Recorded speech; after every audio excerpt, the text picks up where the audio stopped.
As you can see mga kababayan, this is a clear move or strategy ng mga handlers po ni Inday as a damage control measure po. Pero po sa tingin natin, malamang hindi po umobra sa tindi po ng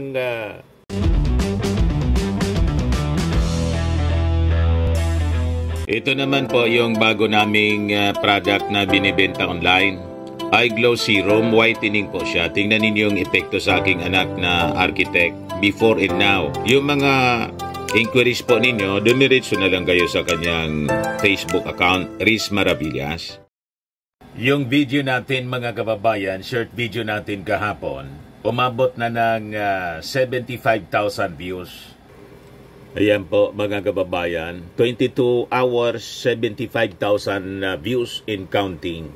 Yung titulo niya, Appeal to 31 million Marcos loyalists, please help. Ikalat natin ito.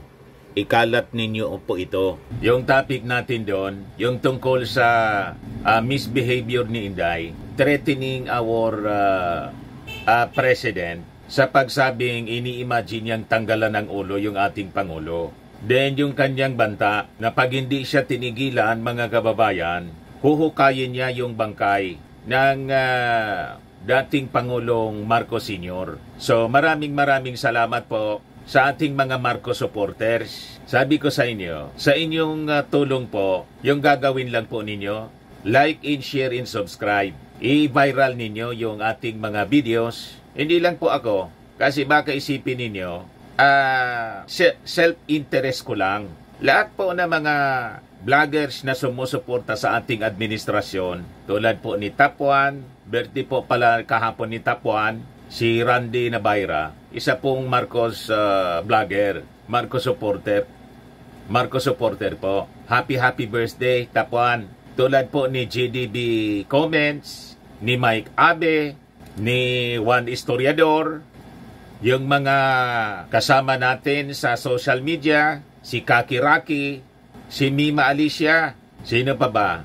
Si Sendanga na talagang full-blooded Marcos loyalist. At saka isa pa si TPL3, si Benji Contreras. So hindi lang po ako mga kababayan, lahat ng mga vloggers na sumusuporta sa ating Pangulong Bongbong Marcos, sa ating administrasyon, tulungan po natin i-viral yung kanilang mga post para po hindi nangingibabaw yung kasamaan at yung mga black propaganda laban po sa ating Pangulo. Pilit pong sinisiraan yung ating Pangulong Bongbong Marcos. So maraming salamat po sa inyo, mga Marcos loyalists, lalo na po yung mga page.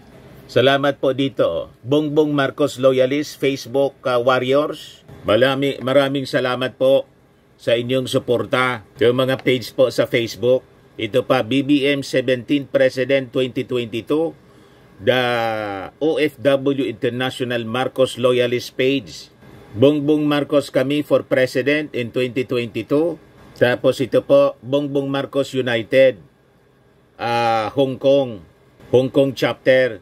Alam ko po napakarami pang mga Marcos group pages po.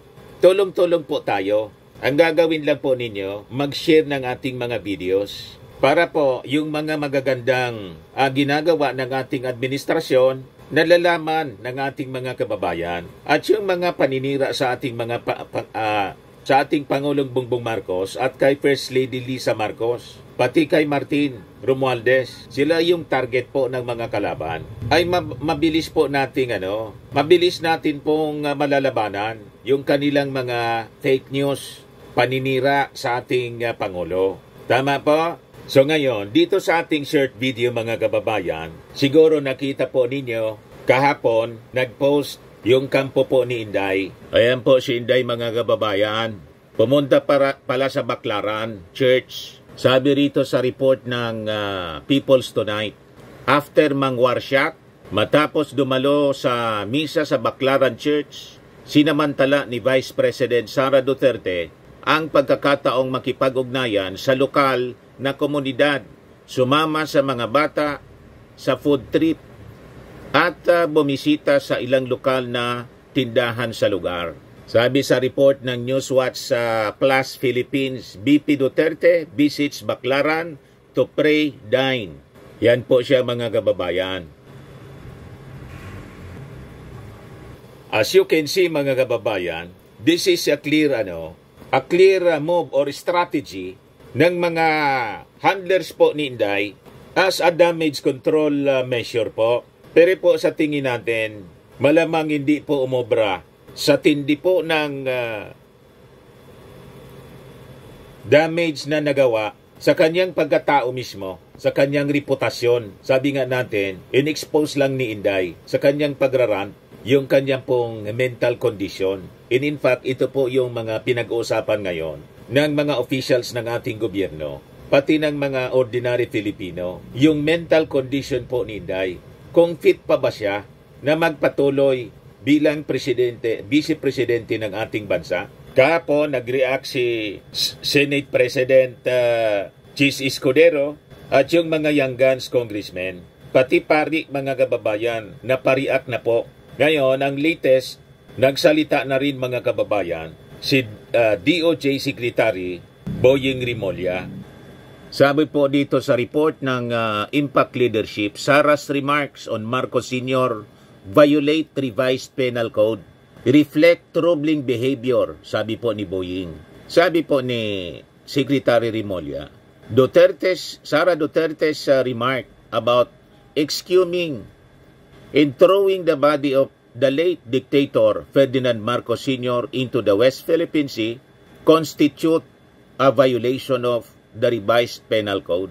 So, nakagawa ng isang criminal offense. Nakakommit ng isang criminal offense po daw itong si Inday Sara. Kaya sabi ko po, nang mapanood natin yung press con, wala man lang ikako na nag-advise kay Inday. Asan yung mga advisors ni Inday? Hindi man lang po pinigilan siya. Binulungan man lang, Madam Vice President, para pong pagod kayo. Kung talagang mahal ninyo si Inday, wag dapat ninyong pinasusubo sa ganyan.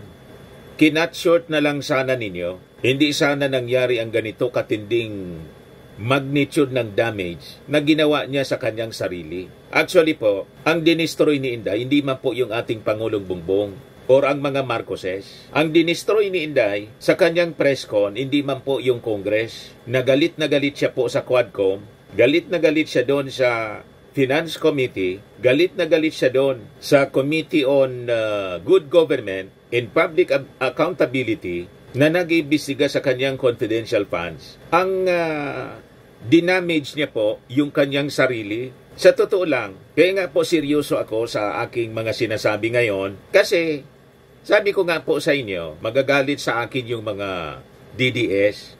Nagboto po ako sa mga Duterte in 2016. Binoto ko po si Digong. In 2022, ang vice-presidente ko sana, si Tito Sen. Kaya lang sabi ko, matatalo lang. Anyway, nakipag-unity sa ating Pangulo. So sabi ko, iboto ko na lang si Inday. Ganon din yung mga Marcos loyalist. Kaya nga po, mas mataas yung boto ni Inday kaysa sa ating Pangulo. Kasi yung 31 million ng 32 million votes ni Inday po, mga Marcos supporters, hindi ninyo kasi matanggap ang katotohanan. The first step to healing is to recognize the truth. Kayo mga handlers ni Inday, pag hindi ninyo po ni-recognize, hindi ninyo tinanggap na may problema si Inday, na dapat ninyong agapan, patuloy na mag-self-destruct po si Inday. Sabihin ko po sa inyo ng prangka. You see? So dahil doon sa kanyang press con, tingnan ninyo ang sabi ni DOJ Secretary Rimulya. Nakakommit niya si Inday ng isang criminal offense. It is a violation of the revised penal code. So sa interview mga kababayan ng DCRH, Rimulya expressed surprise at Duterte's comment, noting that it amounts to desecration of the dead and it is a violation of the revised penal code. Hindi rin niya nakakatawa yun.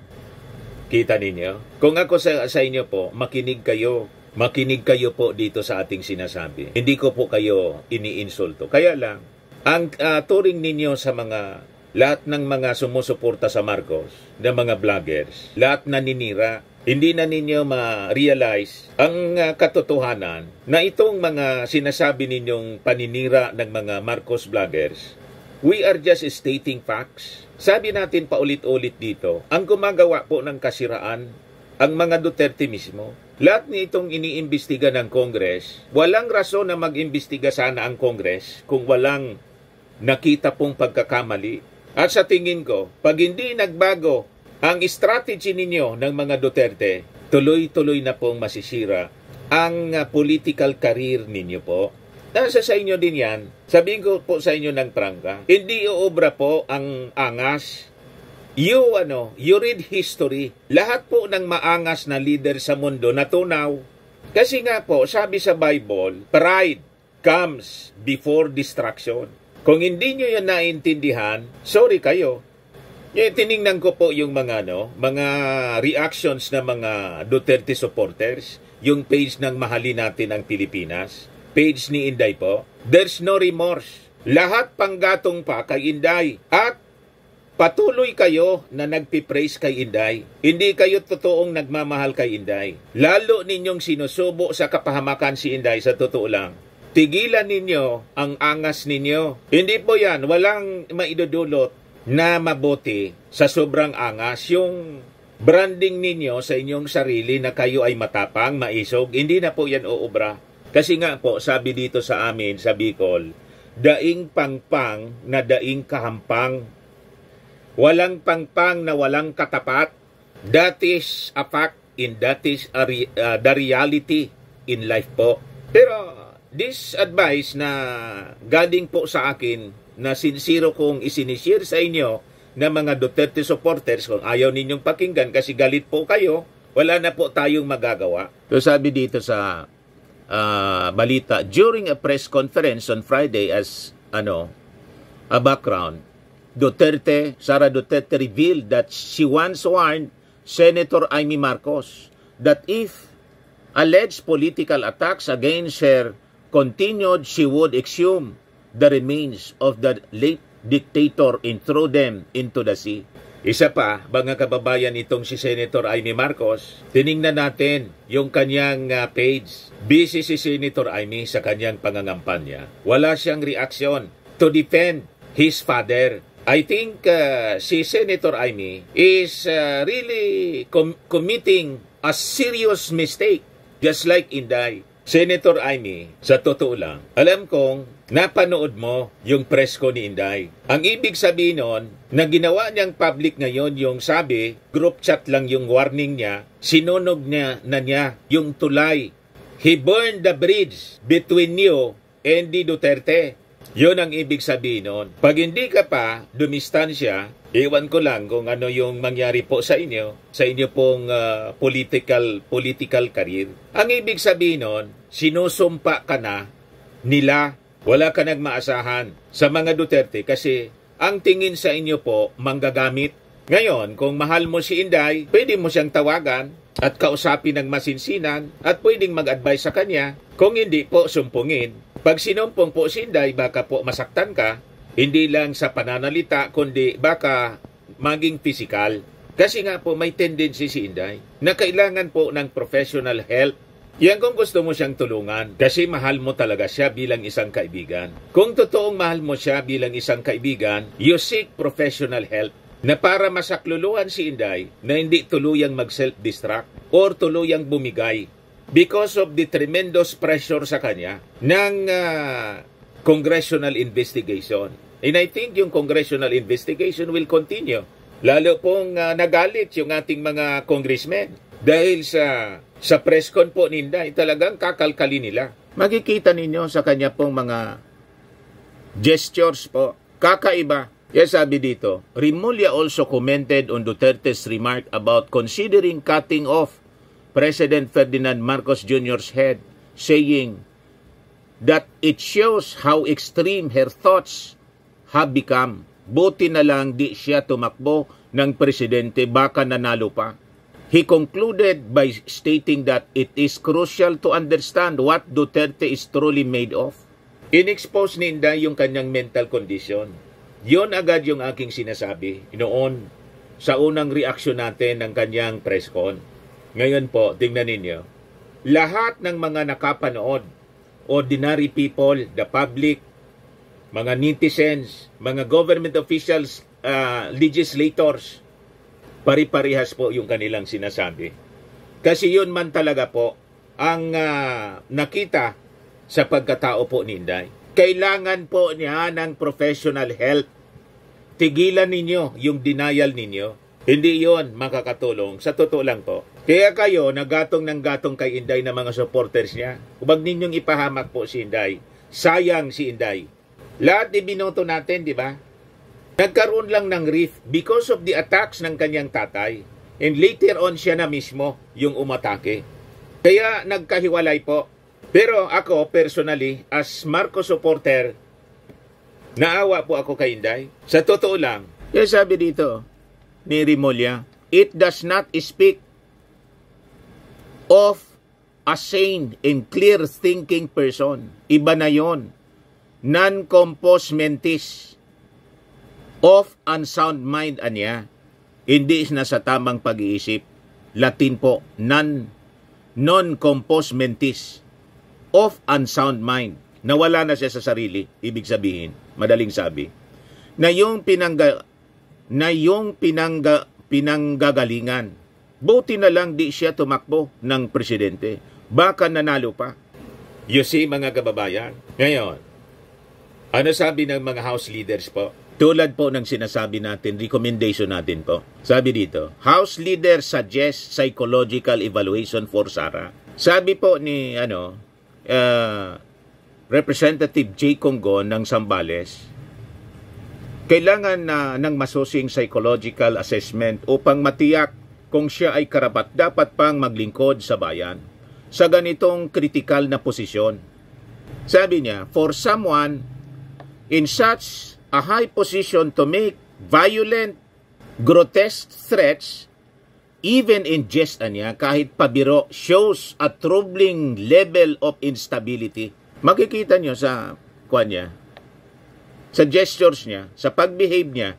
Sabi ni Congressman Ortega, Paulo Ortega ng La Union, we urge the OBP to consider seeking professional help for Vice President Duterte, as this behavior niya is deeply concerning and could have serious consequences for our nation's leadership. So lahat sila ganun na ang sinasabi. Tayo yung nauna na nagsabi, mga kababayan, na si Inday needs professional help. Actual picture ito, mga kababayan, ng kanyang press con. Yan mismo, hindi yan edited po siya. Hindi siya edited, mga kababayan. Manila Bulletin yung nag-publish niya. BP Sara says she imagined chopping off Marcos' head. Tingnan ninyo. Sabi ko sa inyo, sa unang video na ating ginawa, I'm not adding insult to injury. Dati po, sa mga videos natin, patawa-tawa ako, di ba? Pero ngayon, siniseryoso ko po, kasi baka isipin ng mga Duterte supporters, ini-insulto ko sila. Ini-insulto ko kayo. Hindi po. Seriously, I am concerned po sa kalagayan ni Inday. Ulitin ko, kung mahal ninyo si Inday, you seek professional help. Tulad po ni yung actress na si Asinet Briones, nalulong yun sa nalulong sa tawag dito, nalulong sa sugal. Anong ginawa ng kanyang mga anak? Pinarehab yung kanilang nanay. Ang akala nga kinidnap.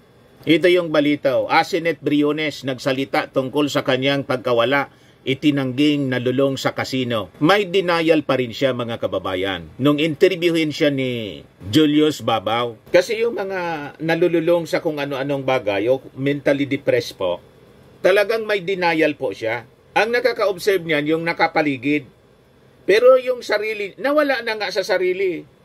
Pag nawala ka na sa sarili, so ang makakapagsabi niyan, yung nasa paligid, so yung nakaka-observe. And denial po can never help. Kailangan talaga i-address mo face-to-face, frontally, mga kababayan. Kasi pag hindi ninyo yung ginawa po, baka may masaktan po, makapanakit si Inday. At baka seryoso yung masaktan niya. Hindi lang po sa pananalita, baka physical. Ito yung denial po ni Asinet Briones. But then, sinabi ko nga, hindi naman talaga ako because kilala ko naman sarili ko. Talagang hindi naman ako addict sa casino. Talagang ako'y minsan pumupunta roon, napapalimit. I have a lot of friends. Tapos yung negosyo ko, negosyo ko rin doon. Doon din ako because I am into jewelries, di ba? Tapos, may mga friends din ako, doon nakakakuha ako ng mas mura. Alam mo naman sa casino, di ba? May mga alahas, may mga relo. So, I take it advantage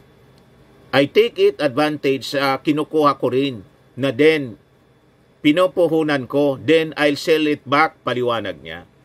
So sa kanya, hindi siya nalulong. Pero sa mga nakaka-observe sa kanya, nalulong na siya. At yung mga anak niya, bilang pagmamahal sa magulang, wala nang nagawa kundi nag-decide sila. Ipasok sa rehabilitation center yung kanilang nanay. I think 6 months yata siyang nasa rehabilitation center. So doon po, mga kababayan, may mga steps, may programa kasama doon yung values formation, religious may mga religious singing po para ma-restore po yung kanyang pagkatao, maitama, maibalik po sa normal. So, after 6 months po, nakabalik siya, lumabas na siya. In fact, in-interview nga po ni Julius Babaw. Siguro marami sa inyo nakapanood. Nagbalik siya sa normal. Yan mga kababayan, bakit pinasok sa rehab? Yan, sabi rito, inamin naman ang kanyang mga anak na sa kanilang panayam, nagkaroon sila ng problema sa pamilya noon kaugnay nito. Akala rin nila na ginagawa ng pampalipas oras ni Asines ang pagsusugal para malimutan ang kanyang mga problema. Nang nakita rin ng kanyang mga anak ang iba pang sinyales na posible adik umano si Asinet, nagdesisyon silang lahat na ipasok sa rehabilitation center. Wala pong masama kung ito din ang gawin ng pamilya, lalo yung asawa niya, yung asawa ni Inday, abogado po siya. Kaya lang may nahaharap din po sa problema, and malamang tolero din ang isip noon. Kasi di ba yung Quadcom investigation, sabit si yung asawa ni Inday, si Attorney Mans Carpio, kasama si Michael Yang. Ganon. Alam na ninyo kung ano yung kwento? So kung ano-ano yung kinasadlakan na problema ng pamilya po ni Inday. At si Inday mismo ngayon, kasi sa totoo lang, manifestation po yon ng major depressive disorder. Yan depression, major depressive disorder. So kailangan niya mag-undergo sa physical exam, lab test, psychiatric evaluation, etc. Kaya sabi nga natin, yung pagpunta ni Inday doon sa nanalangin siya doon sa Baclaran, maganda rin yon, pero I think that is not enough. Tingin ko po, itong pagpunta niya doon sa Baclaran para manalangin at pumunta sa mga nagtitinda ng street foods, damage control ng kanyang mga handler because of the pang-wawarshak niya na ginawa doon sa presscon. That is just political propaganda, mga kababayan. It will not help po. Hindi yun makakatulong sa totoo lang. Kung ako sa inyo, i-suggest ninyo kay Inday, siguro yung very close sa kanya, na mag-file na muna siya ng leave. Official leave. And seek professional help siguro sa ibang bansa. Kasi pag nandito siya, mga kababayan, lalo tuloy-tuloy yung congressional investigation po. Baka tuluyan na siyang bumigay, mga kababayan. Pag na-restore na siya, then pwede na siyang bumalik dito to face the kailangan niyang harapin iyon, mga kababayan. Harapin niya squarely. Si De Lima po, tingnan ninyo, nakalabas na ngayon at kumakandidato uli bilang party list representative. Di ba? Huwag yung gatong po, hindi obra po yung angas at gatong po ninyo na mga supporters. Lalo ninyong pinapasubo sa problema si Inday.